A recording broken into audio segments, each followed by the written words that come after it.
welcome everyone to this wonderful event. I'm very happy to participate in this one. It's a really honor to be part of it. And I was thinking a lot about what should I present today. And since this is like the kickoff session of today, I really want to focus on the current landscape of cybercrime. And that's why I choose the title, Now You See Me, Now You Don't. Maybe some of you have seen this movie. It's an absolute fan movie of mine. But in the context of cybersecurity, this is actually what's happening very often.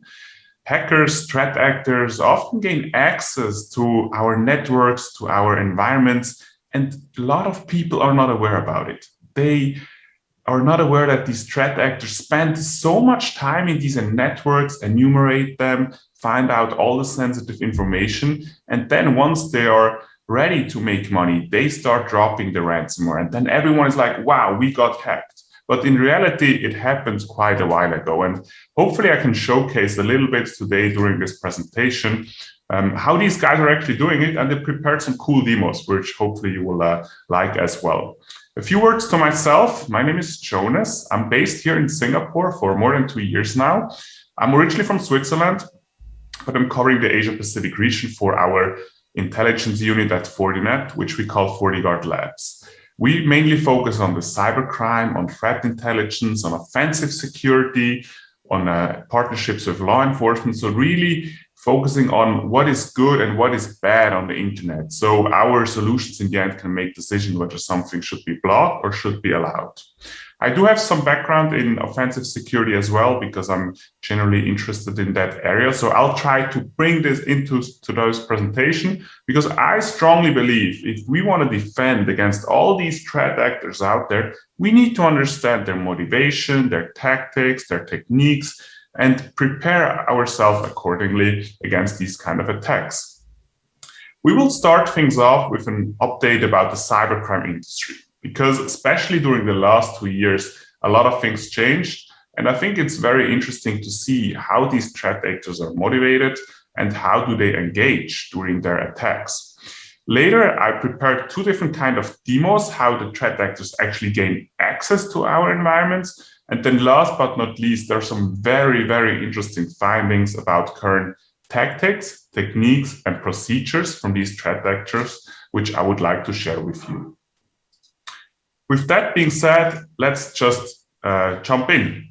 So as mentioned earlier, I do have some interest in offensive security in general. So I do spend as well a lot of time on these underground forums, also called these darknet marketplaces, to understand what is going on these days. Because again, I strongly believe I need to understand in detail what these guys are up to be able to make good decisions when it comes to the defensive side.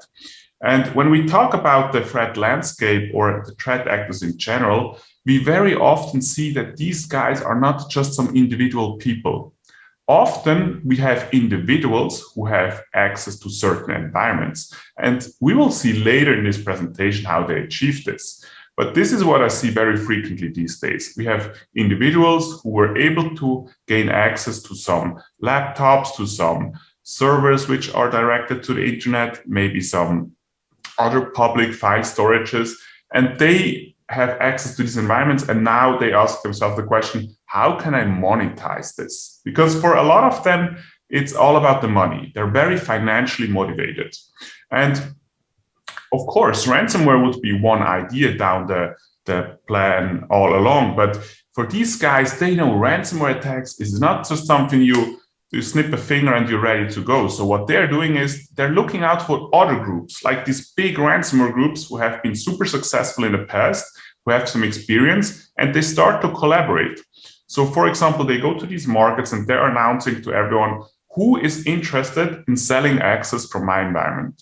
Because having access to already an environment is very, very lucrative for some of these groups, because they know, hey, someone already hacked in. So he already did the first step. And now we can capitalize on this. So we use his access, and now we move through the network and then try to decrypt all the systems and make money. So these guys really focus on what they're good at. So in that case, for example, they go back to the individual and tell him, hey, since you already hacked into this environment, why don't you focus on keeping connectivity persistence in this environment so we don't lose it? And then maybe you can figure out some more targets in that network. But our job will be the encryption part, dropping the malware to the environment, do the exfiltration of the very sensitive data. And then it's a lot about negotiation techniques, like we know it from business in general, because these threat actors, they want to make money out of you and you don't want to pay the money. So it's a lot about negotiation, and I'll have some interesting examples on that later as well. And then sometimes they split revenue 50-50 based on the amount of work each of these individuals puts in, and then make a lot of money. And the scary thing is sometimes from initial access until all of these things are happening, which you see in this chat in here, it just takes a few days. It really depends on the size of the organization and how motivated these guys are, but it can take 2 days, it can take a couple of weeks. And when it takes days or weeks, sometimes even months, these guys very often, they operate in this network and no one is aware about it. And I think this is a really important takeaway today, that prevention is really important, but we also need to invest heavily in detection, because sooner than later, someone will unfortunately be able to breach into someone's account, someone's laptop, some server in our network. And we need to be able to detect this as fast as possible to make sure they cannot achieve their mission. Now, this is just one example, which I took a screenshot from one of these websites or these underground forums, where on this one was from the other side. So here we don't have the individual, we have like the bigger group, and they are announcing, like advertising to everyone, hey, we are this group, we are specialized in ransomware as a service, and we are looking for environments in that specific area. So sometimes they mention the geolocation they're interested in. Sometimes they mention which industries. In this example, they want to stay as much as possible out of trouble with law enforcement. So they don't want to focus on state institutions. They don't want to focus on medicine, because medicine is sometimes getting avoided. Not always, unfortunately, but sometimes, especially during times of COVID, because there is some at least ethical reasoning behind their attacks. But then it's about how much money do they want to make? If they want to make a lot of money, they need to target big corporations, because these are the guys who are able to pay millions in ransomware. If they target smaller ones, they probably achieve it easier and faster, but they won't make that much money to begin with. So they really mention here everything, what they're looking for. They announce their plan in the beginning, who they want to collaborate with, and then they're waiting until people are coming to them. So it's truly a marketplace of individuals who try to gain access or buying access to these environments. Then we have additional ways into networks. And here I just want to clearly mention, it doesn't matter which vendor, which software we're talking about. Everything which runs on software has vulnerabilities, no matter what. If you take your phone, if you take any application on your computer, the question is, do we know it or don't we know it yet?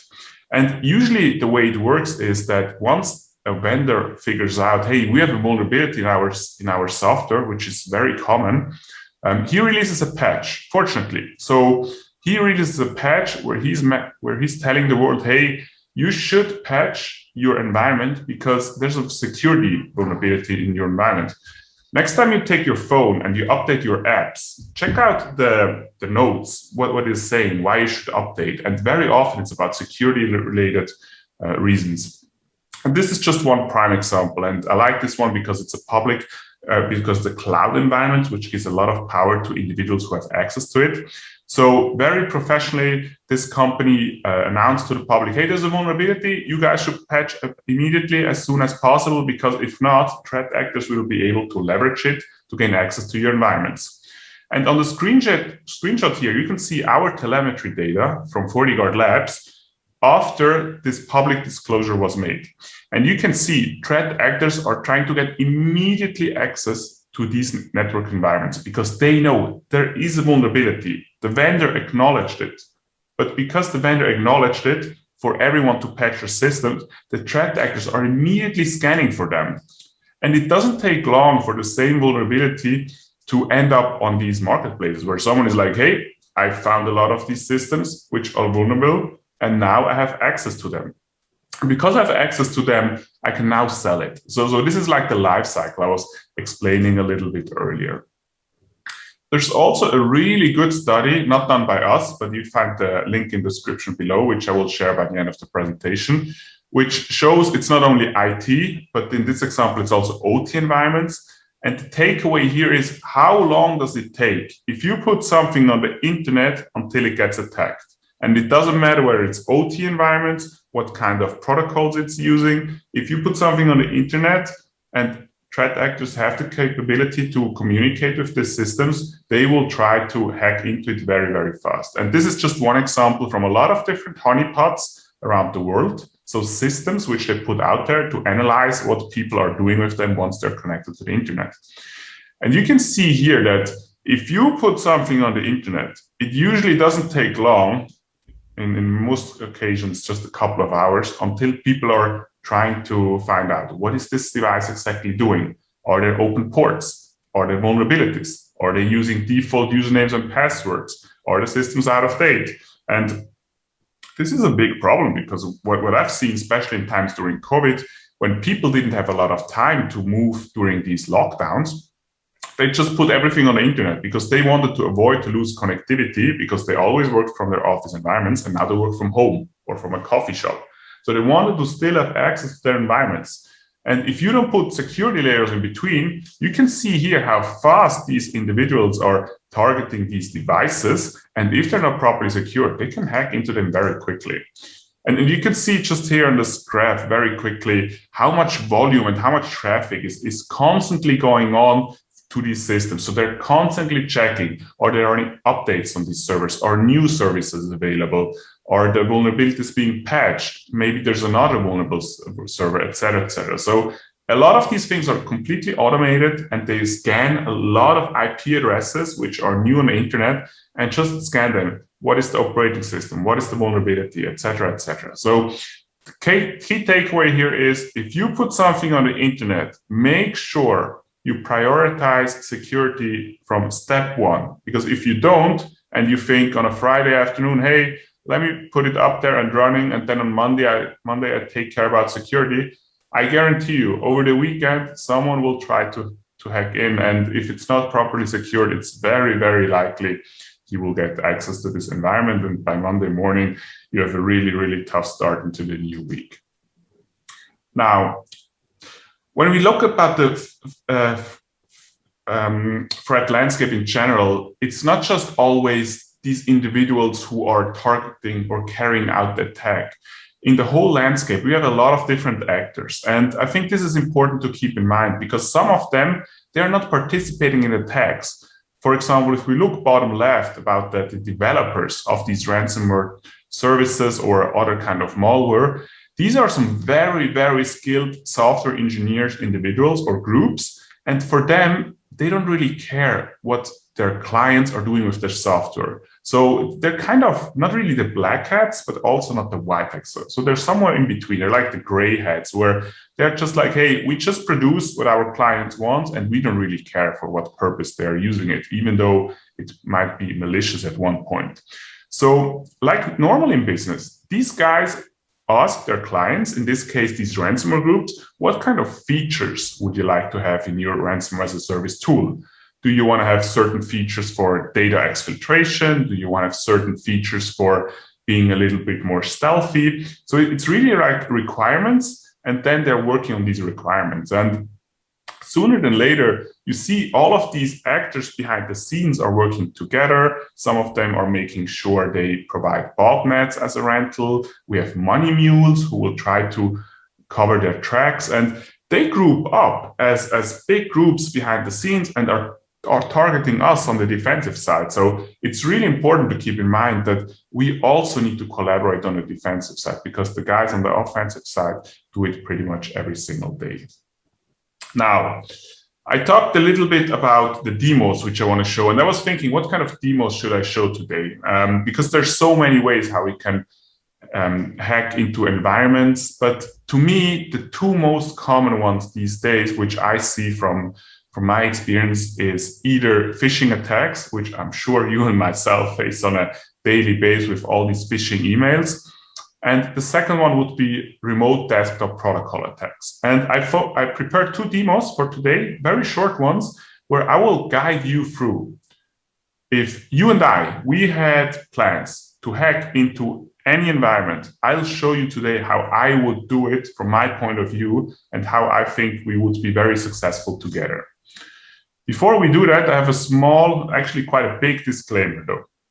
What I show you right now is not really sophisticated, but just because it isn't sophisticated, it doesn't mean it's not powerful. It's actually super powerful. Unfortunately, what I show you will be useful to hack into a lot of environments. And what I show you here is for educational purposes only. This is really important. If you just do what I show you today in environments where you don't have any permission to do so, and someone catches you, you probably go to jail. It's really no joke. It's not something you do just to have fun a little bit on the side, because hacking offensive security is a double-edged sword. There's a technique, and it's the same one for the defensive and the offensive side. It's like a weapon. If you get a weapon and you work at the police center, you can use it for protecting society or robbing a bank. Same with hacking. It's really about the intention of what you do with your skills. With that being said, let me change my screen share and move over to the first demo, because I prepared a small presentation here. And the first one I want to start with are Office documents. And in this example, it doesn't really matter how you end up with this document. Maybe someone dropped it on a USB stick and you found this USB stick on the street. Maybe someone sent you an email or a link to download a file, etc. But you get the point. And what a lot of people actually don't know is that, let me scroll to the beginning, that Office documents are actually quite powerful when it comes to running any sort of code. So in here, I have just some very basic code. So Microsoft Office, Excel, Word, are capable of running any code in there with Visual Basic.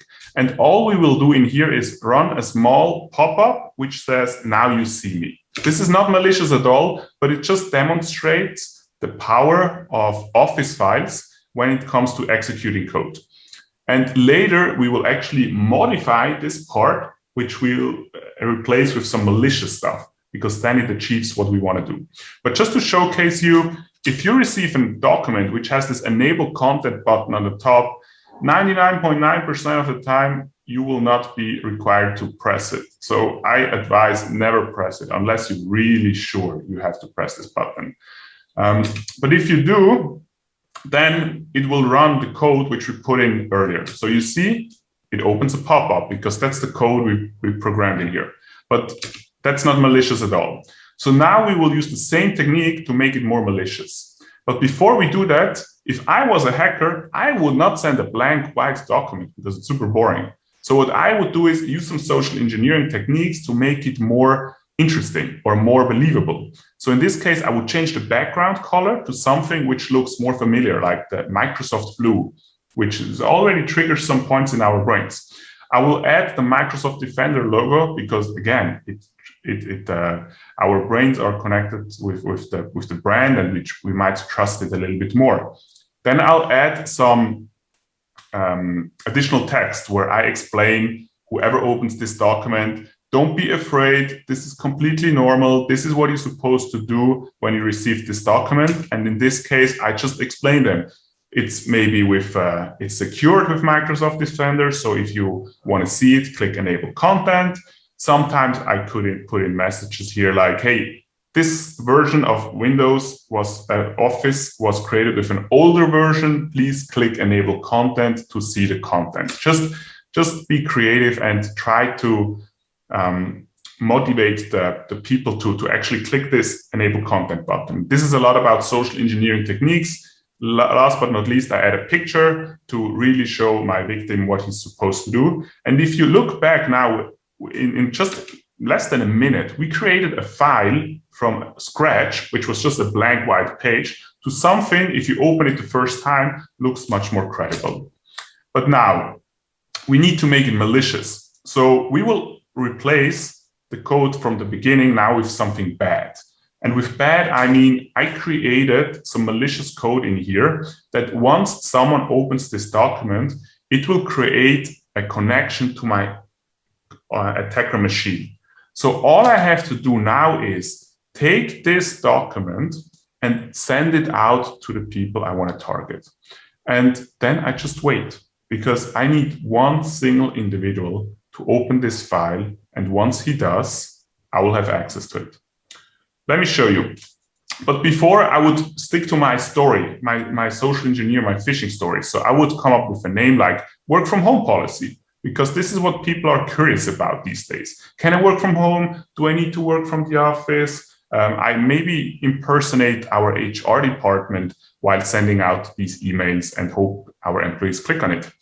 So on the left side, you see my attacking machine. On the right side, you see the victim's computer. And all I'm doing on the left side is waiting until someone hits this button. As you can see, nothing happened so far. If you don't click enable content, the malicious code is not being executed. But once you click on it, you will be able to see on the left side that it only takes a few seconds until I get connectivity, until I get a connection to my offensive machine. And from here, it's almost game over already for this specific computer. Because I have access to it, I can drop additional malware, I can spy on it, I can steal passwords, I can dump credentials, I can do so many things from here because this individual gave me administrator or whatever access he has with this certain user. So super powerful. Now, this is one way how I could get access to someone's environment. But another one, which I see very often, which I would like to highlight here, is remote desktop protocols. And in this case, we will use a search engine called Shodan, which lists off all devices which are directly connected to the internet. And you can do this with pretty much every single computer you have by yourself. So you can use your computer, you can go to shodan.io and search for any machines like remote desktop systems. In this example, I'm filtering down on a region. So Singapore, you can do the same and enter the country code for Philippines, for example. And you will find a lot of machines which are directly connected to the internet with remote desktop services. So in Singapore, there's almost 73,000. And then you can see I already gather a lot of information here. I have IP addresses, I see usernames, I see the open ports on these systems. And for me as a hacker, this is the paradise because the more information I can gather, the more likely it is I will be successful with my hack into these environments later. So in this case, what I would do is I would start an attack against this certain machine where I try usernames and passwords, maybe from older data breaches, maybe I found some data breaches related to this company. Maybe I was able to steal these credentials from the computer we hacked earlier with like some data breaches, with like some credential dropping, and then I attack this machine. So all I need to figure out is the password because I have the IP address and very often I also have the usernames in these environments. So in this example, I'm just running a very small scan, which uses a combination of the users and passwords you see on the screen. So in reality, we can do thousands, if not 10,000 or 100,000 combinations simultaneously. But for this example, because I'm running it on my local computer, I just use 4 different usernames and some default passwords. And then we will just try every single combination and hopefully our computer will be able to find the matching parameters. So it's like a quiz for the computer. And very often with a little bit more additional effort, it's easier to select these kind of combinations.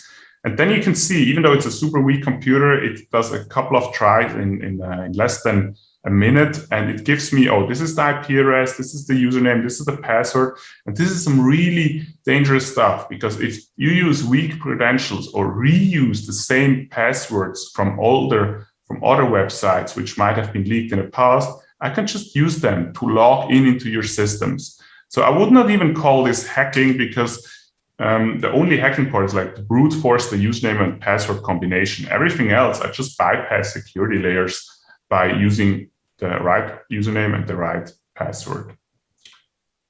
All right, let me go back to the presentation because I want to focus a little bit more on the TTPs now.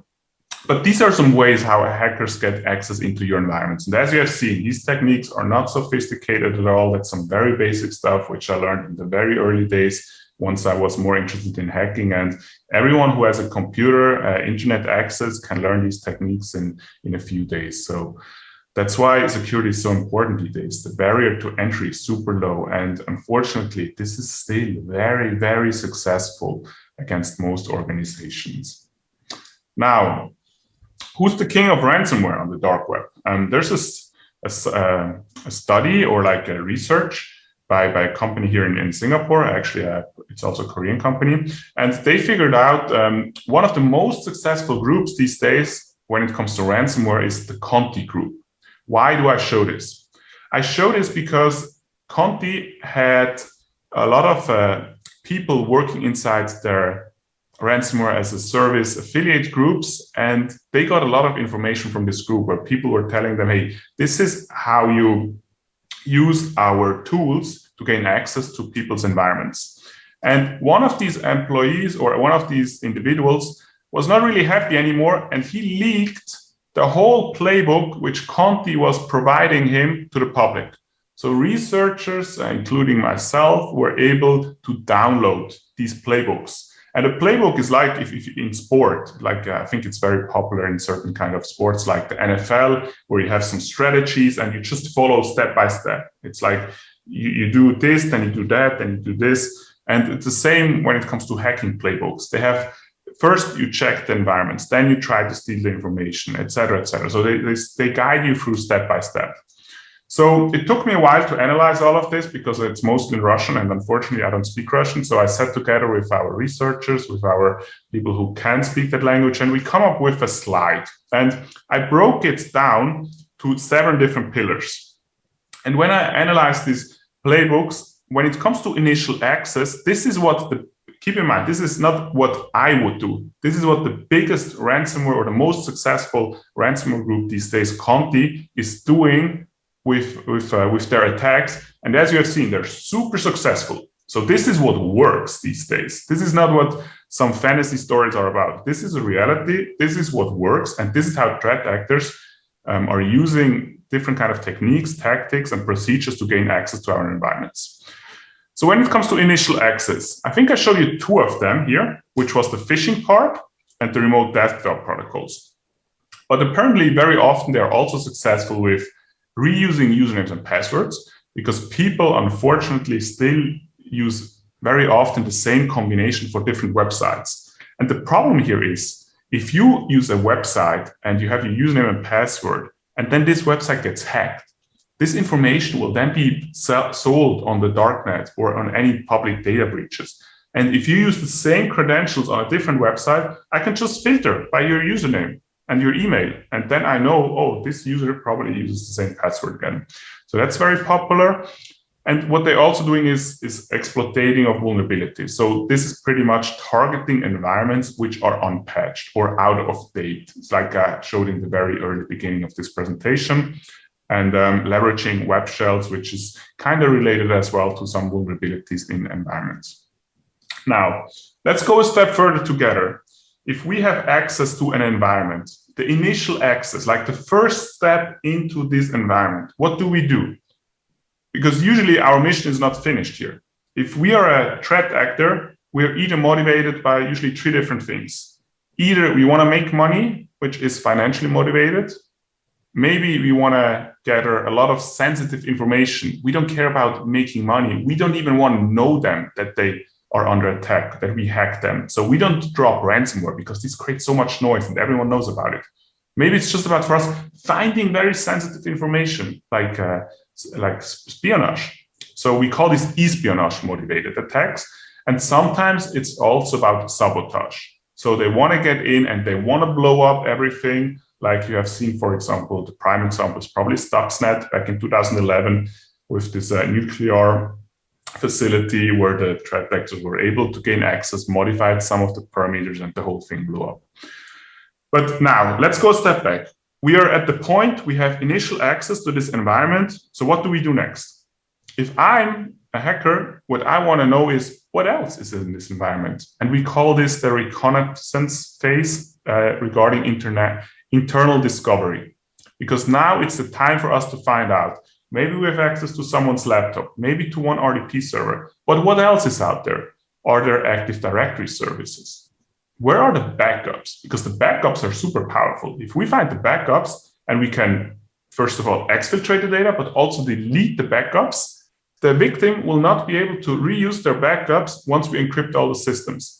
So there are different kind of tools, and what's usually very popular is using software which is already pre-installed or pre-configured on the environments, like, for example, PSExec, RDP. Some people reuse TeamViewer, AnyDesk with bad credentials. And also techniques like Mimikatz, which is a very popular malware or software tool to drop usernames and passwords based in memory. And once we gather more information about these environments, it's time for us to move to the next target, because now we know what's out there. Now hack another one, because the more clients we hack in this environment, the more powerful our attacks gets. And there are so many different tools in here. Again, very often threat actors try to use first tools which are already pre-installed, like tools like Nmap on Linux systems or PowerShell on Microsoft systems. So they don't create a lot of additional noise because they want to stay under the radar. The last thing they want is being detected by the blue team, by the defensive team. So they want to use tools which are pre-installed. If they need to upload additional malware on the system, it might be flagged by a security solution. Maybe someone is like, hey, my computer is messing up because it's not really compatible. And then people are figuring out what's going on. So if possible, they use tools which are pre-installed. As a last way of resort, they upload additional malware. Then next, I think this is the most interesting part of this whole slide deck, because usually, let's go back to our phishing attack earlier. If we do this to a certain individual in a company, and it's just any department, HR, finance, procurement, whatever, he usually doesn't have administrator access on this laptop. But there are vulnerabilities on computers in the operating system itself, which we can use to gain administrative access or root access on this device. And the techniques they're using are super interesting, and I'll tell you why. Print Nightmare is from 2021. So if the system is not completely up to date, it's a big likelihood they can use this vulnerability. But also they have Zerolog on it. It's a little bit older, from earlier in the year, late 2020. But then for me, the clear highlight is here, Eternal Blue. Eternal Blue was used during WannaCry, and WannaCry was in 2016. So again, this is the playbook from one of the most successful ransomware groups. And they are telling all their people they're collaborating with, if you have access to an environment, you will be very often still be able to leverage a vulnerability from 2016, which means these systems have not been patched for many, many, many years. And this is really bad, because if we have vulnerabilities from 2016, you can imagine that this environment has a lot of weaknesses which these threat actors will exploit. And they don't put this in here just for fun. They put it in here because they are still seeing a lot of success with these old vulnerabilities. Now, if they have root access, administrator access, it's about data exfiltration, because it's not just about ransomware, putting ransomware on your systems. They want to have your data too, just to have more pressure on you. Maybe they find sensitive information which they can blackmail you with. They can sell it on the internet. They might threaten to sell it to your competitor. They might threaten to engage your clients because they now have all the files of you and they know who you're doing business with. So what if they threaten you, hey, if you don't pay us the money, we go to every single of your client and we will tell all your clients we have all this sensitive data because you did not take security seriously. And this sounds really crazy, but this is what's happening every single day. They put so much pressure on you from so many different angles, so you crack up in the end and you see no other way than paying the ransomware. So it really goes step by step. One good example is what I'm seeing often as well, in a time where people often think, oh, why not we buy ransomware insurance? I'm telling you what's happening often. You know who's getting attacked initially? It's the insurance group. Because if you hack the insurance group and you find the customers, you know who you can hack next. Because all these people, they will pay. There's no big time loss for negotiation because they paid a lot of money for ransomware insurance. So if you can hack them, they will pay. There's no, maybe they don't pay, maybe not, maybe all the effort is for nothing. Hacking financial motivated attacks are about return of investment. So you see, these threat actors are always a step ahead of the curve. They think about how are we most likely to make a lot of money. And when it comes to exfiltration, they use different kind of tools. What I see often is like public file shares like Mega, like Dropbox, like all these places where they just upload the data and then download it to a very unique computer where they have access to. And this is, again, when we talk about prevention is important, but here is where detection really comes into play. Because if someone is exfiltrating gigabits, if not terabits of data from your environment to an IP address, which is somewhere located all across the world, I'm just saying random countries like Jamaica, Russia, Europe somewhere, maybe Central America, North America, whatever. There's just, if you're here in Asia and you see communication to countries, to IP addresses which you have never communicated with, and there's terabytes of data flowing in that direction, this should really trigger something in your alarm systems. Then, last but not least, before encrypting all the data, they try to delete whatever is possible for you to recover the data. So shadow copies, find the backups and delete them. And then they deploy the ransomware. And then once they did that, they are in a really powerful situation and trying to blackmail you on all the different levels that we have been talking earlier about it. The first step, initial access, as you've seen in the demo, can take minutes. The other part, maybe hours, maybe sometimes few weeks. It really depends on how many computers are in these environments.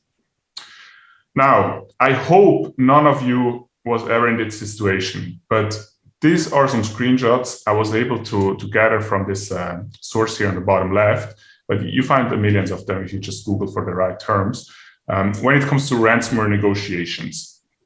So sometimes they're friendly, like they're telling them, hey, this is the amount of computers we hacked, we ask for this amount of money, and then they start negotiating. But also sometimes, you can see like in this screenshot, they put so much pressure on you. Put yourself in this situation. You're the IT guy in your company. And on Monday, all your computers are hacked. Everyone is calling you, hey, we cannot work anymore. Ransomware here, ransomware there. And then you get a message from the hacker group. And they're telling you, hey, please log into this chat group and we start negotiating. And then they're telling you on Monday, hey, by Friday, we need to have 5 million in ransomware in Bitcoin or other cryptocurrencies. And if you don't pay, all your data will be lost, or we sell it, or we double the price, whatever they want to come up with, but they give you 5 days. And now you're probably not in the position to say, okay, I pay, case solved. There's so many processes involved. You have like legal departments, you have your CEO, your CFO, you need to have approval, you need to have someone, if you decide to pay, which by the way, I never recommend, but a lot of people still do, which is a different conversation, but I understand both sides. So there are a lot of parties involved in here, and it's not that easy just to do it in a few days. So the guys put a lot of pressure on you. So this is just a situation where emotions are super high and people are getting very, very afraid. And unfortunately, this is why they're so successful, because these threat actors are coming from a really powerful position and can leverage their strength.